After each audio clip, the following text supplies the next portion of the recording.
Et bienvenue, nous sommes ravis de vous retrouver pour vous faire vivre cette première journée de l'Euro 2020. Un championnat d'Europe un peu spécial, vous le savez, il se déroulera aux quatre coins du continent.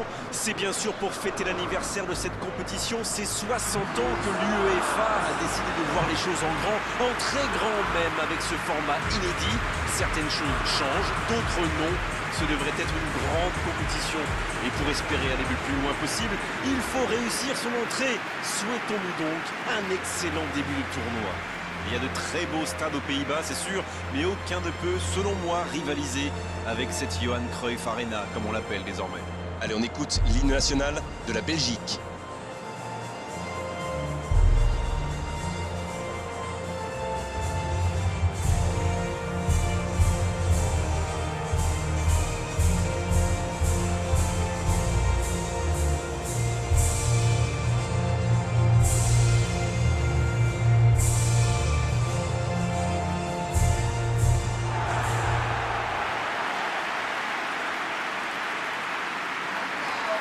L'attente est terminée, nous y sommes enfin.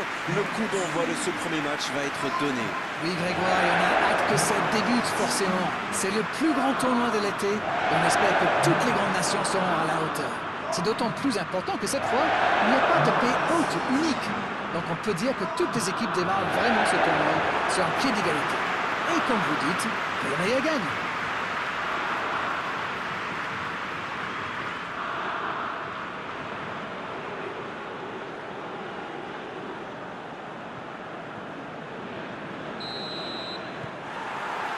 L'arbitre donne le coup d'envoi.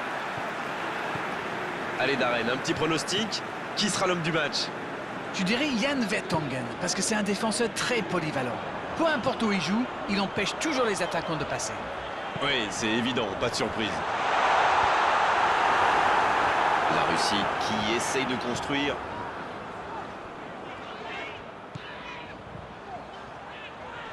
Dendoncker qui est récompensé de son pressing. Ça peut être extrêmement dangereux. Lukaku dans la profondeur. Il allonge le jeu. Un centre. Il met la tête. Un dommage, ça ne passe pas loin.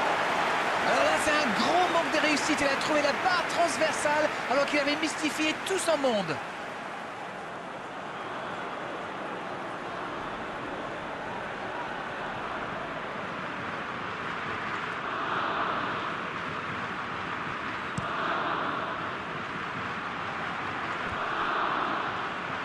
Il récupère le ballon, c'était un bon pressing. Oh la maîtrise, quel bonheur pour les yeux. La Russie qui fait dézonner ses attaquants axiaux. Oui, mais c'est un peu bizarre quand même. Ah bon? Pourquoi? Comment ça? Le problème, c'est que c'est l'attaquant central qui doit être dangereux dans la surface. Il faudrait peut-être mieux laisser les ailes aux ailiers. Sinon, qui va reprendre ses centres? Le jeu repart vers la droite. Et ce ballon vers la surface. Il va être trop court pour la récupérer. Ça sortira directement.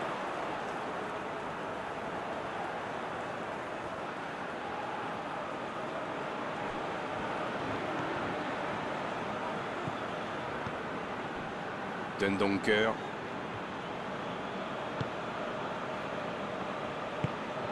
Oh, voici Mertens. Oh, voici Lukaku. Bonne interception, il y avait danger. Le gardien loin devant. Il voit sa passe interceptée. Je pense surtout que la passe n'était pas bonne. C'est aussi simple que ça.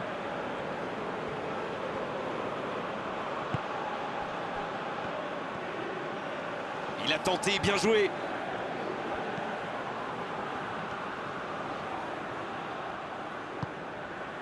La passe est prise. Lukaku! C'est sans conséquence, mais quelle prise de risque inutile. C'était bien joué cette interception. Dommage que ça manque d'application dans le geste final.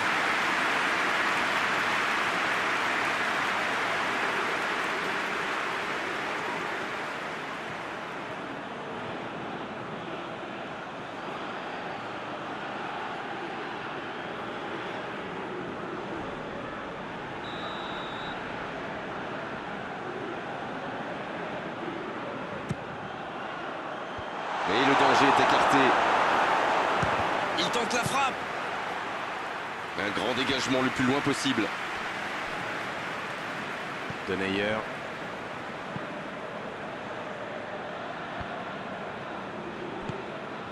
Peut-être une occasion pour Mertens. Oh, voici Lukaku.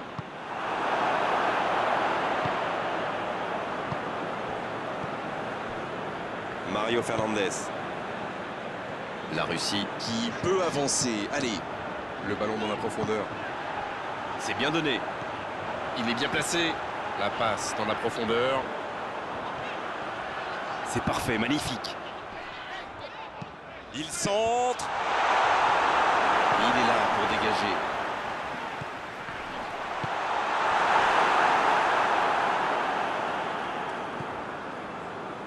Tielemans. Il tente de la jouer dans l'espace. Bien servi. Ça joue. Il est passé.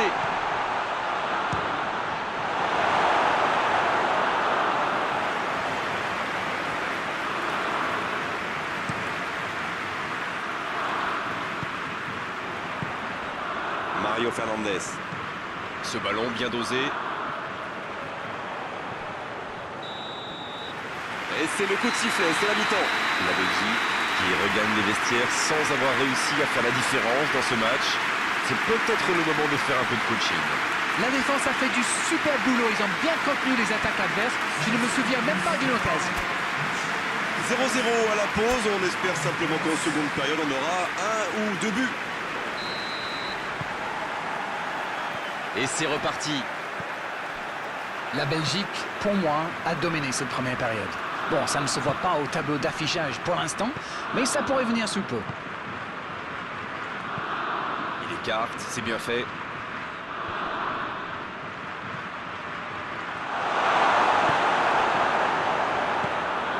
Golovin.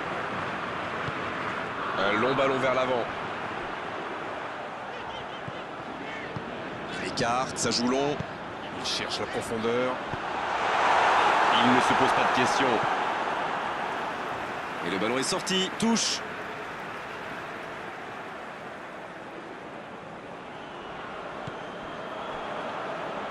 Et le centre bien placé. Il tente de se dégager.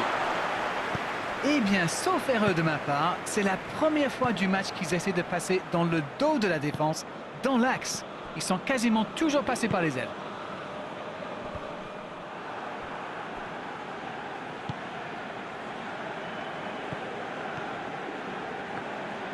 Oh, ce jeu de passe, quel régal!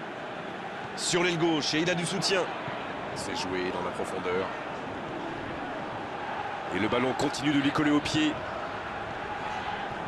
C'est bien fait!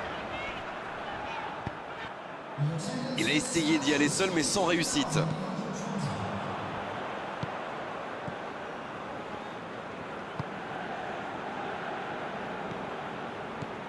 C'est bien, la passe à 10. Il faut essayer d'être plus dangereux. Ce ballon dans l'axe.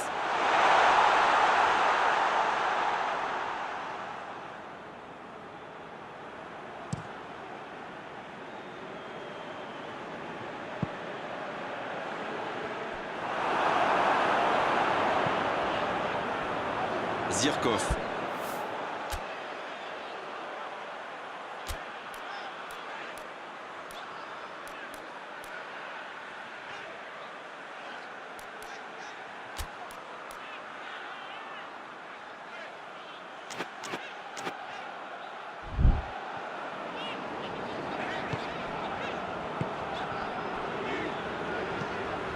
Il décide d'allonger le jeu.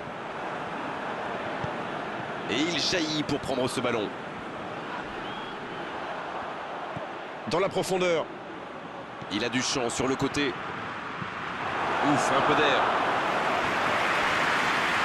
C'est une remise en jeu. La Russie qui utilise les forces de son effectif. L'entraîneur a décidé d'effectuer un double changement. Il y avait des joueurs qui tiraient un peu la langue, j'ai l'impression.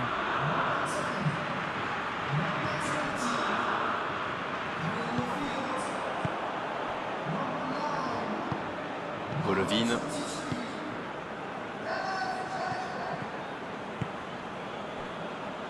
Mario Fernandez.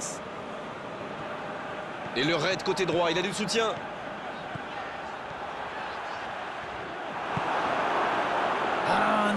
dommage. Les actions coûtent cher à ce moment-là du match. Quelle passe!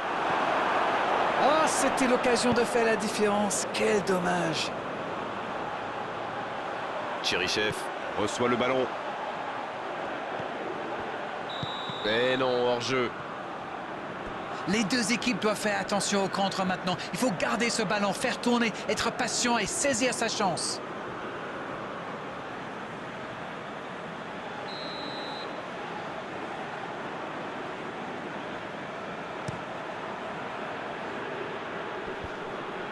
Bien joué, ils vont pouvoir repartir. Quelle séquence de passes, collectivement c'est parfait. Zirkov, c'est joué long, attention. Ça va être rageant pour eux. Ils auraient pu faire la différence sur cette action.